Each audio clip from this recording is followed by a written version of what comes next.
वनभूलपुरा में उपद्रव की घटना के बाद पुलिस प्रशासन के एक्शन मोड का नतीजा देखने को मिला है।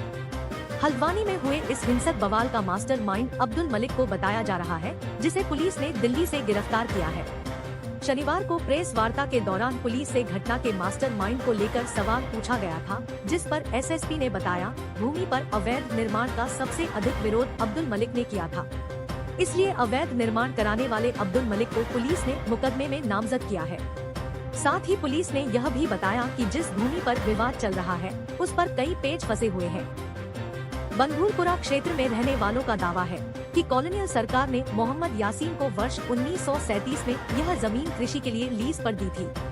फिर इस भूमि को किसी अन्य को बेच दिया जाता है। बाद में जमीन अब्दुल मलिक के पिता को उपहार में मिल गई, जिसके बाद यह जमीन अब्दुल मलिक के पास आ जाती है और जमीन की देखरेख करते करते मलिक इस जमीन का मालिक बन बैठा।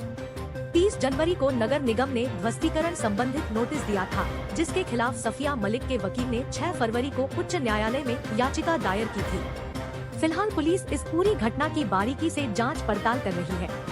वहीं इस हिंसा में पत्थरबाजी, पेट्रोल बम, अवैध हथियार और आगजनी में शामिल करीब 60 संदिग्धों को भी अभी तक पकड़ा जा चुका है।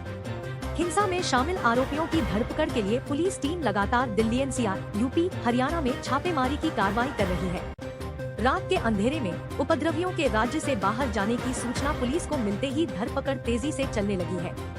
एसएसपी ने अलग अलग दर्जन भर टीमें बनाकर उपद्रवियों की गिरफ्तारी के निर्देश दिए हैं।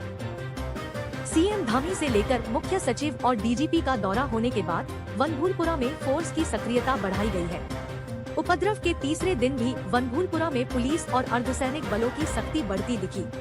गुरुवार को उपद्रव के दौरान पीएसी और पुलिस फोर्स के जवानों ने हिंसा का सामना किया था, जिसके बाद शुक्रवार को आईटीबीपी और शनिवार को क्षेत्र में एसएसबी के जवानों को भी तैनात कर दिया गया।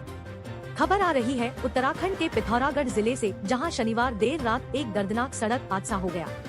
जानकारी के अनुसार शनिवार रात एक कैंटर बेरीनाग से गंगोलीहाट की ओर जा रहा था। तभी कैंटर अनियंत्रित होकर नौतस घाटी के पास लगभग 200 मीटर गहरी खाई में जा गिरा। हादसे में चालक समेत 3 लोगों की मौत हो गई। सूचना मिलते ही बेरीनाग, गंगोलीहाट पुलिस व एसडीआरएफ की टीम मौके पर पहुंची। पुलिस ने देर रात में ही राहत व बचाव कार्य शुरू किया, लेकिन तब तक 2 लोगों की मौके पर ही मौत हो गई थी। दोनों शवों को देर रात बरामद कर लिया गया और दोनों के शवों को देर रात मोर्चरी में रख दिया गया, जबकि तीसरा शव आज रविवार सुबह बरामद हुआ है। बेरीनाग के थाना प्रभारी चंदन सिंह बिष्ट ने बताया, कैंटर में सवार तीसरे व्यक्ति की देर रात तक तलाश की गई, लेकिन उसका कुछ पता नहीं चला। रविवार सुबह फिर से तीसरे व्यक्ति की खोजबीन के लिए अभियान चलाया गया और सुबह 9 बजे तीसरा शव मिला। उसकी शिनाख्त अजय कुमार पुत्र लक्ष्मण राम, निवासी गंगोलीहाट बाजार, जिला पिथौरागढ़ के रूप में हुई। वहीं दूसरी बेरीनाग के पौसा गांव में आग लगने की वजह से भारी नुकसान देखने को मिला है। बताया जा रहा है कि कुछ शरारती तत्वों ने जंगल में आग लगा दी, जिससे आग फैलती गई और घरों के आसपास तक पहुंच गई। आग इतना विकराल रूप ले चुकी थी कि उस पर काबू पाना मुश्किल हो गया। कुछ ही पलों में आग ने ग्रामीणों की वर्ष भर की मेहनत को खाक कर दिया। ग्रामीणों ने अपने खेतों में सूखी घास के लूटे बनाए हुए थे। काफी मशक्कत के बाद भी आग को घास के लूटों तक पहुंचने से कोई नहीं रोक पाया और करीब 10 से अधिक लूटे जलकर स्वाहा हो गए। इस घटना से ग्रामीणों में खासा आक्रोश देखने को मिला और ग्रामीण आग लगाने वालों की तलाश में जुटे हैं।